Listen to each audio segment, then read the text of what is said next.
This is my latest soldering iron. You can see it is quite nice to see. It has a 3-pin plug top, a handle. It's an insulated handle for holding so that you don't burn your fingers. And if you want to latch it somewhere, there is a latch over here. And this is the heating element which is inside this portion. Heating element of this soldering iron is inside this region. And you have the soldering tip where you apply the solder and then do the soldering. This is a relatively low power soldering iron. This is rated for just 25 watts. And this is useful for soldering small PCBs, printed circuit boards, on which you can fit the components with this small soldering iron. This is the solder wire on a small spool. You can see that's a very thin soldering wire. You can have thicker wires also, but this is the one which I could get when I bought online, a very thin soldering wire. Earlier I used to get from local shops. It used to be thicker also. And this is the soldering flux which you need while soldering. When the flux gets heated and melted, part of it can accumulate here, and this region there could be oxide covering as well as molten flux which gets coated here, and the tip becomes dirty and non-conducting as well. So you have to periodically clean the tip of the soldering iron so that adequate heat transfer will occur from the soldering iron to the region where soldering is being done. Another safety aspect of the soldering iron is that it has to be grounded with a good 3-pin top. And if this is not grounded well, there is likelihood of build of electrostatic charges at the tip of the soldering iron, which can be harmful for very sensitive circuits. Certain devices are very sensitive to electrostatic discharge, can be damaged if you solder without a properly earthed soldering iron. Now, there are soldering irons with higher power rating. The first one was 25 watts. This is an old one with a power rating of about 50 watts. You can see the thickness of the bit is more, and the heating element also is bigger, and naturally the holding handle is also bigger. Here it is made of wood. This is another still higher powered soldering iron. The size is definitely much more bigger and the heating element is bigger. The handle, insulated wooden handle, is also bigger. So why do we need higher power soldering irons? For electronic simple circuits, I have told you the 25 watt soldering iron is more than enough. Then some have also 10 watt soldering irons, which I do not have.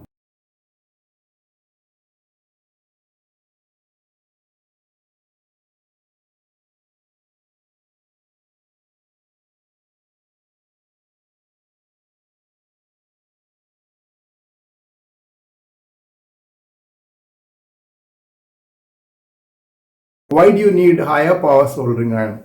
Suppose you want to solder onto the inner conductor and outer conductor of the SO239 connector. This is an SO239 connector which can be seen on your radios.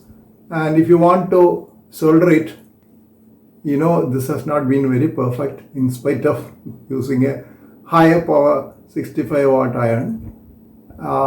This is firm. I cannot remove this. Connection is there even though there is a little bit of dry solder like appearance. But this you can see. I have tried to solder even with 65 watts. It has not become a good solder joint. That is because when you apply solder here, this being a metal, this will keep on conducting away all the heat from the soldering iron, so that the actual soldering point, that is the lead and the local region, will not get sufficiently heated. That is why you need higher power soldering iron for soldering especially the outer conductor of the coax. This is part of that outer conductor which has not been soldered very well. This is a PL259 connector. So now what I do is I find it very difficult to solder the outer conductor. So what I used to do is use this crimping type of connectors. There are 3 pieces for this crimping type of connectors. 3 pieces. I keep the inner conductor of the coax through this and solder it at the tip. That is not that difficult. And even that, if you are not careful, if you apply too much heat, you will end up damaging the insulator. There is an insulator inside the Teflon part of it. If you apply too much heat, even while soldering the central conductor, this can get damaged. Outer conductor, I will not solder here. What I will do is, after connecting the inner conductor, this assembly is there to have the shield of the coax tightly fitting inside this. So that if you tighten this, if you keep the shield in between the innermost portion and that sleeve which I have shown, then if you tighten it, it becomes a secure connection. For my fan dipole, one end I am using like this. I have used the crimping type of connector. So the advantage is that you don't have to solder the outer conductor, which is quite difficult for a person like me. This is an example of a crimped connector. You can see that after the connection, there has been a heat shrink also. Heat shrink sheath has also been introduced over it to make it more secure. And then the outermost portion of the connector is screwed in. So this is a typical crimped connector, that is PL259 connector which has been crimped, not soldered. This is the heat shrink sleeve which came along with this PL259 crimping type of connector.